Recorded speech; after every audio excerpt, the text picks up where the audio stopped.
फटाफट अपनी दरख्वास्त दे देनी, बाजी ने दे देनी, आंटी हनीफा ने दे देनी, और भी भाइयों ने बहनों ने दे देनी कि मेरी दरख्वास्त बाप की हजूरी में, यहोवा पाक खुदा की हजूरी में लेके जाना।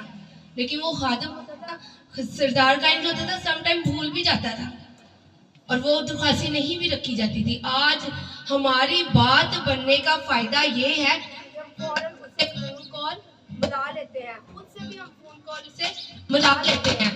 और उसकी फोन, अगर किसी के पास उसका फोन नंबर नहीं है तो मेरे पास उसका फोन नंबर है।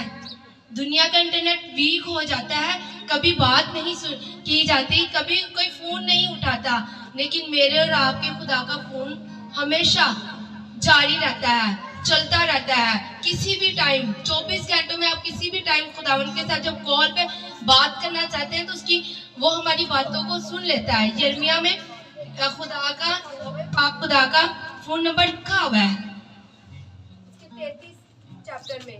उससे लोग कहते हैं कि ये फोन का नंबर है 333 वाला। इसमें वो फरमाता है कि मुझे पुकार तो मैं तुझे जवाब दूंगा, और बड़ी बड़ी प्यारी बातें जिनको तू नहीं जानता तुझ में जाहिर करूंगा।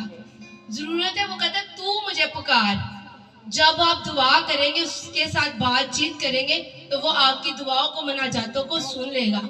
हम जमीनी माँ बाप होते हुए अपने बच्चों का बड़ा अच्छा सोचते हैं कि क्या आसमानी बाप हमारा तो आसमान पर है, वो हमारी दुआ को, मनाजातों को नहीं सुनेगा।